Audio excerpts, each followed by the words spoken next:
Hey everyone, thanks for tuning in. Today I'm going to be taking a look at the Newt Scamander 6-scale figure from Star Race Toys. Let's see how he turned out.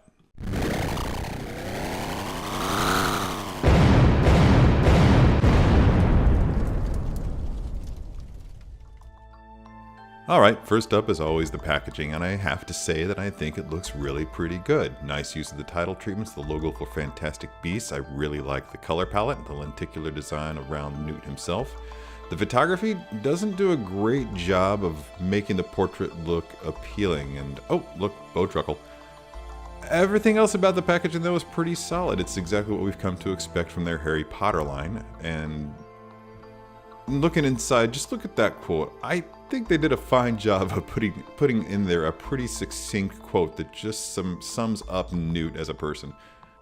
Very cool shot of the suitcase there, teasing us as to what lies within. And speaking of which, look at all of this. Now, the first thing that I noticed right away is the difference in color between the coat on the figure that I've got and on the cover art.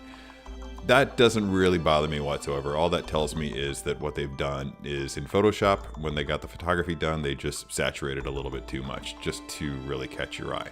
Moving on to the accessories, of course we have the case, we've got a wand. Look at this little demiguise here. What they've done is basically they've given you the head of the demiguise and the upper torso of the Niffler, as well as a full figure of the Niffler. This is so that you can use the previous two, the first two that I mentioned there. Oh, yeah, look at that, silver egg. And again, a Bowtruckle. The first two things that I mentioned, though, you're going to be able to use those in the case with the case partially opened, and I'll demonstrate how you can do that later on in the photography. Absolutely banging portrait, by the way. Moving on to posing. I'm going to warn you right now that I'm essentially just going to go with something very basic. There's going to be a wand, there's going to be a suitcase, there might be a Niffler involved. Who knows? But I can tell you there will be a bow tie because bow ties are cool. Anyway, the handle on the suitcase seems a little delicate to me. Watch closely the way that I bend the hand. The hands are nice and pliable here. So see how I just bend those fingers out and the hand just kind of wraps around it naturally when I do that? Try to use that method when you're putting the suitcase into his hand. It'll probably save you a little bit of heartache later if you have a delicate handle like I do. I have to be honest, I didn't check the source material to see if the top of the suitcase should be in or out. I'm going with it out just because it suggests a little bit of potential for danger, sort of a Pandora's box that it kind of represents, like it could just pop out and he wouldn't know it and something could spring forth. Watch what I'm doing here. Did you see what I just did there? Just kind of moving the neck along with the head.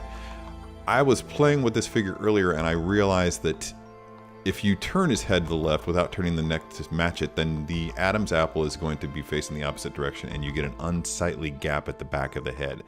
So try to turn the neck along with the head. Oh, look at that. Hand pops off. Yeah, be very careful when you're doing that too. Fortunately, in this particular instance, I did not break the peg. It's nice and warm in the studio today, so everything's pretty flexible. Putting on the scarf, you're going to want to pull that jacket off of his shoulders ever so slightly and layer that thing up. Just put it just slightly beneath the collar and then pull the collar over the top of it, leaving just a little bit of the scarf to peek out from beneath the jacket. That's all relative. You can do it, you can do that sort of thing to taste. It doesn't have to be exactly like I've done it here, and I think that if you pay attention to the film, you'll see that his kind of shows itself to one degree or another depending on how much action he's performing or if he's just sitting at rest or what have you. You'll see here that I'm kind of fussing with the collar. That's because it comes out of the package pretty stiff. So I just kind of, when that happens, I kind of tend to roll the fabric between my thumb and forefingers just to soften it up. It won't soften it up so much that it loses its ability to remain just pliable enough to stay upright. It's not going to get all limp and nasty. Well, I suppose that it could if you overdid it, but just kind of be careful and just kind of do it a little bit at a time. A note on the body, I found the body to be nice and solid. The joints were stiff enough to hold a pose without really putting any stress on it. See how well that wand hand is being held up there, despite the fact that the coat is obviously pulling on the arm. I'm going to be able to raise it up a little bit higher here in a moment. We'll just see how that turns out. Now notice that when I'm doing this, the coat kind of raises itself up on his right there, and it kind of looks a little bit stiff and boxy.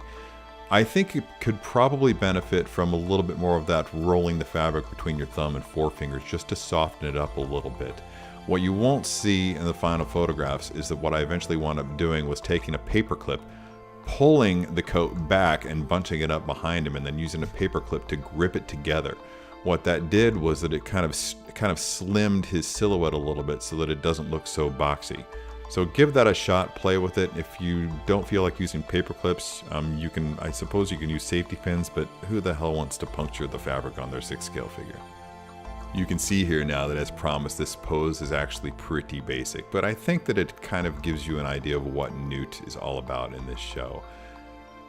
You can probably spruce it up a little bit by bringing the niffler in, and I think that I'll go ahead and do that here in a second. But first, let's bring in that bow truckle, because he's just so awesome. I mean, I think he might be my favorite, probably everybody's favorite. I don't know, the Sweeping Evil's pretty cool too.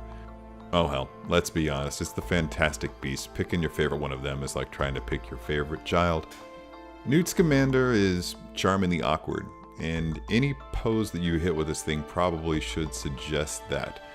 However, it shouldn't do it in such a way that it also belies his strength and his heroism. He's fiercely loyal, he is brave in his own way, and I think that he genuinely rates his personal safety as secondary to the beasts under his care. When I'm thinking about how I want to pose this figure, I'll be thinking about things like words like curiosity and fascination. If I don't hit those bullet points, so to speak, with my pose, then I'll feel like I failed. To be entirely honest, I wasn't sure how I'd feel about Fantastic Beasts when it came out in theaters, to the extent that I didn't actually even go see it while it was in its theatrical run. I waited until it came out on video, and I actually just bought it on iTunes. I was delighted by the fact that the film was very much its own thing, clearly existing within the Harry Potter universe without trying to mimic it. It had just enough of the American flair to it to make it stand out on its own, but Newt brings that British charm that we've come to appreciate with the original Potter series. Overall, this is clearly an excellent figure, and I'm glad to have it. Hope you all enjoyed the review. Until next time, be good to your plastic.